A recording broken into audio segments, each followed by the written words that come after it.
Hey, it's the Spaniard here, and welcome to the Spaniard School. Let's hit the ground running with this lesson on gratitude. So I read a lot of books. I talk about a lot of things, and I'm completely focused and dedicated to living the best life that I possibly can. And while I'm doing that, I want to share this information with you so you can live the best life you possibly can. Because at the end of the day, I want to be happy, and I want you to be happy. Which brings us to the topic of the day, gratitude. You see, I read a lot of books. I talk about a lot of things. And what I like to do, because I can confuse myself at times, I like to get down to the root of the topic, the root of the word that I'm talking about and I'm discussing to really understand what it means. So what I'm going to do right now is to share the screen, and I want to bring up a definition. Now, this is a definition that's accessible to all of us because I did a Google search. You can see it right there. It says gratitude definition. So gratitude, according to Google, is defined as the quality of being thankful, readiness to show appreciation for, and to return kindness. Now, that doesn't hit home for helping you live a good, positive, happy life and helping other people live a good, positive, happy life. I don't know what else could do any better than showing gratitude. And I want you to think, what's the opposite of gratitude? If gratitude by definition is the quality of being thankful, the opposite of gratitude would be the quality of being unthankful. It would be entitlement. You've probably heard that word, entitlement. You've probably heard that before. Entitlement means you just expect. You're not thankful. You don't go out of your way to show kindness. You're entitled. You feel like, I deserve this. It should be mine. The other side of that, gratitude, is when you look around you and you observe, you're aware of, you're thankful for the things in life that you do have. And before I continue any further, I do want to say this. We all have different things in our lives. Some of us have more, some of us have less, some of us have less. Comparing yourself to others, there's a saying that I love. It says, comparison is the thief of joy. Comparison is the thief of joy. So if you want to not feel joy in your life, keep comparing yourself to others. If you do want to feel joy in your life, focus on you. So if you were to ask me the question, Spaniard, what are you thankful for? First and foremost, this is it, my family. When push comes to shove, when I feel at my worst, I look around me, upstairs, nobody's home right now, they're at school, my family. And again, I realize we all come from different places.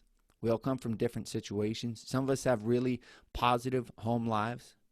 Some of us have very negative home lives. We can't control those things. But what we can control is how grateful or how appreciative we are for the things that we have in life. Right here, right now, I'm telling you the most grateful thing, the most gratitude that I have in my life is for my family. I want to share with you a couple stories that knocked me on my butt, forced me to get back up again, look around me, and see what I really am grateful for. So I've devoted myself, I dedicated myself to the sport of wrestling. My whole life was dedicated to this pursuit. And I won a good bit, but I also lost a good bit. Some of the biggest heartbreaks that I've ever had in my life were from losses. But what I've learned from those losses is they've made me a much stronger person. Yes, I had to go through extremely tough times to get on the other side of that. It's like mental muscles, right? Internal muscles. Those hard times in life, they build up your internal muscles, make you a stronger person, more resilient, but they also they teach you to show gratitude for the things that you do have in life. For example, losing the state finals my junior and senior year in high school, taking second place 2 years in a row, it hurt so bad.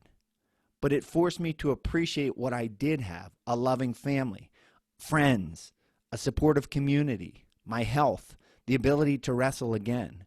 Those are all sources of gratitude that I have and that I learned of because of that setback. Professional fighting. As you can see behind me, I fought professionally for about 8 years. I was at 19-8, 27 professional fights. And I won a lot, right? These are all the good pictures. Those are the happy pictures. But guess what? I lost a lot too. I've got knocked out on live television. Talk about embarrassing.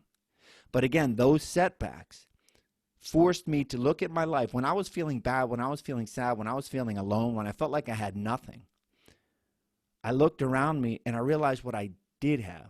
Now, all of you, most of you, or sitting in a school, probably a middle school or a high school. And you may have thought to yourself, I'm alone, I have nothing, the world is out to get me, this is so tough. But the truth is you do have someone. Like I said, most of you are probably in a school. You have your teachers, you have your administrators, you have your guidance counselors. And if you're not in a school, guess who you do have? Yours truly, old Spanny. I'm here for you. That's showing gratitude, right? Looking around you, realizing what you do have, realizing you're not alone. Even the birds chirping, the sunshine. Maybe it's the cold air, hot water, a warm cover, a blanket, someone opening the door for you, you opening the door for someone else. That feels good, right? That makes you feel good to be alive. And that is, in a sense, gratitude. And then lastly, and this one strikes my heart the most.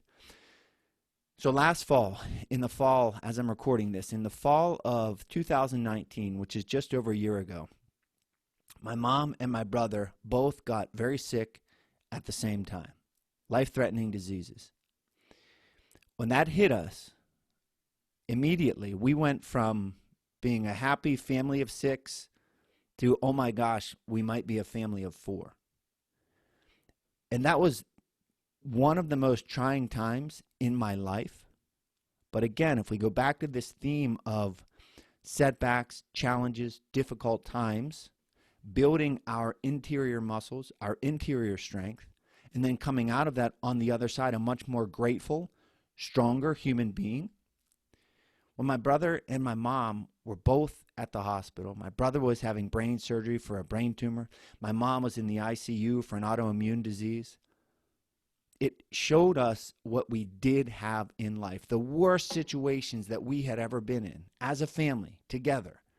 It showed us how strong we were as a family. It showed us how many people cared about us.